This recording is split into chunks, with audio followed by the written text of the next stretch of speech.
What up, watchers? Thanks for joining me today. So, we will be discussing my Pagani design, model number PD-1639. If you want to see a little bit more about that one, a more in-depth review, stay tuned.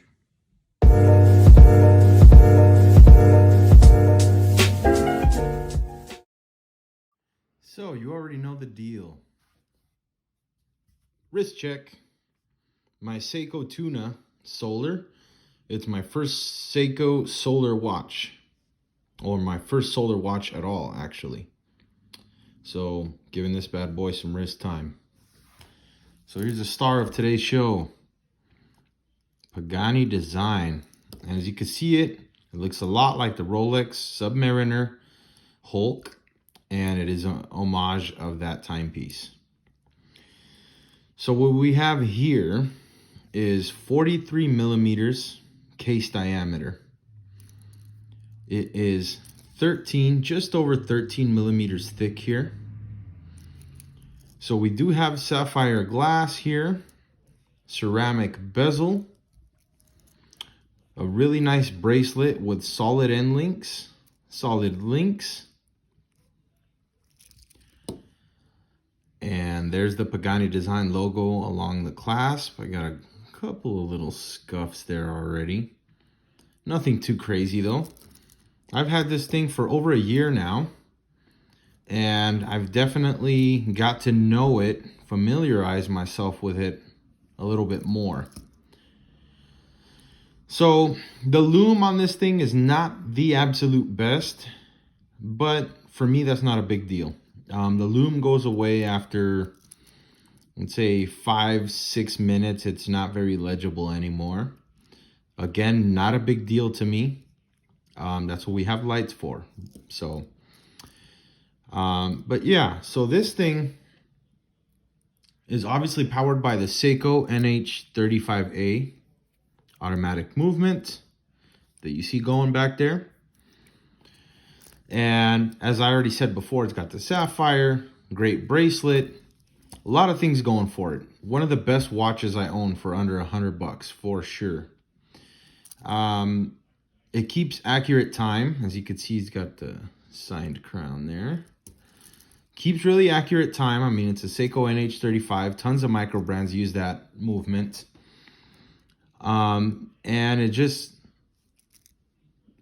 a really good piece. I mean, there's not too many negatives. I gotta say that the biggest thing that and I guess it's more of a pet peeve, you're gonna find some rough edges on some of the finishes. Overall, the finishes are not bad.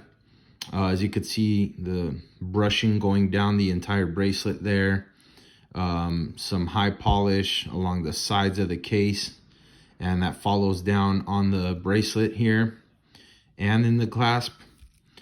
Top of the clasp and everything else, top is all just brushed. Overall, nice finishes, but you do have some small things if we want to get picky. So if you're looking at it right here, you could see that this side of the buckle is kind of bent outwards there slightly, ever so slightly. And it's always been like that. From the first couple of times I wore it, I noticed it. So it's not because I bashed it against something, or that's just how it came. So again, not too crazy. When I'm wearing it, you can't even tell. But when you hold it up like this, you could definitely see there's a bit of a gap here. Okay.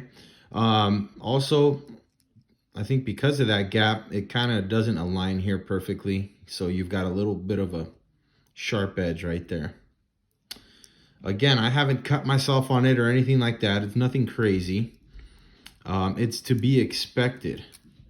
You know, it's still amazing what they do at this price point. I think I paid like $70 for this after shipping. And there is the inside of the clasp there. Okay, so my other pet peeve about it is, so the bezel, it's got a little bit of playback there, a little more than I would like.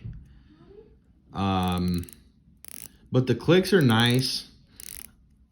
And as you can see there, this is a 90 click. It's not a 120 click like they usually are. But anyways, yeah, going back to my pet peeve. So when you rub your fingers this way, counterclockwise, as to when you turn the bezel, it feels nice and smooth. But when you happen to feel your fingers going across this way, clockwise, it's got really sharp edges all the way through. So what it seems to me is, on the right side of every one of these little indentations on this coin bezel here, it looks like they didn't sand it down or finish it properly. So when you're coming this way, it feels really rough. And again, coming this way is nice. So it looks like they got the left side of each one of these little indentations there and sanded those nicely. But it's on the right side of every one that it just catches your fingers really rough. So again, not a big deal. The bezel doesn't turn this way anyways. It's not designed to do that. But just a little thing that I kind of noticed after wearing it time after time, messing with it, you know, playing with it. A couple of the things I picked up. Other than that, like I said, this thing is a very solid piece. I know Pagani design gets a lot of hate because they copy a lot of other watch companies on as far as the design of their watch. So they're called Pagani design, but they use everyone else's designs. So I could see why some people may not be fans for that reason, but I don't care, honestly. I mean, what they offer for this price point is just unbelievable to me.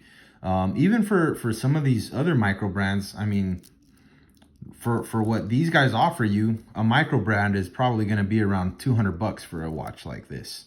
And that's just on average.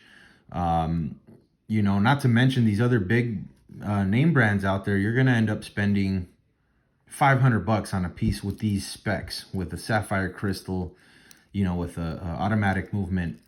You're going to spend $400 or 500 bucks easy. And again, you know, that's fine. I've got some $400 or $500 watches with less specs than this that I love. So nothing wrong with that. But just saying, for what these guys offer, it's truly amazing. And for that reason, it doesn't bother me to have, you know, find these little things like this. And again, they're a growing company. I'm sure they're figuring out those kinks. They've got a couple of new watches that they just dropped where it's not a complete ripoff of another company, which are pretty nice. A diver that I saw on Just One More Watch, Jody's channel, that was a really good looking watch in my opinion. Looks a little bit like a Oris, but still had, you know, a lot of its own characteristic. And yeah, I just, you know, it's a company that's still, I guess, learning and changing things up here and there. But so far, I'm very happy with them, and I'm very happy with this watch. So probably not going to be the last Pagani design in my collection. So also, just to mention, that magnifier there really does a good job amplifying the size of the date window there. And mine's really nice and centered. So, I mean, I don't know if they're all like that, but mine, they sure as hell did a good job on it. So that's a good thing to mention there. And then also, as far as the movement goes and the crown, it's just solid. You could even hear the clicks, that the sound it makes here, the crown, when you pull it out to the different positions. So we'll listen up here. There's first position, second position, third. And you see the second hand stop there because it is the NH35, which has hand hacking and hand winding. So again, very solid. You can hear it winding there. No kind of wobble on the crown. It's nice and sturdy, nice and firm. You can see the gasket there. And when you screw it in, Seals up nicely, no gap, no spacing or anything there. You can see it's nice and firm up against the case.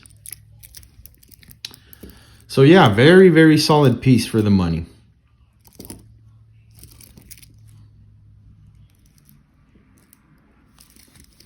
Throw it on wrist.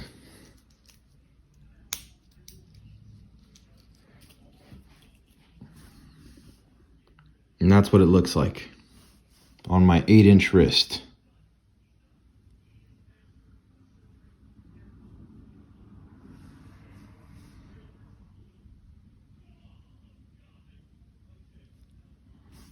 So thanks for joining me. That was it for today. I hope you enjoyed my review on my Pagani design PD-1639. And like I said, probably not going to be my last Pagani design. So if you guys enjoyed it, let me know down below in the comments. Also, I will link in the description where you can buy this piece on AliExpress. So yeah, hope you have a good day. Thanks for watching. And as I always say, wear what you like.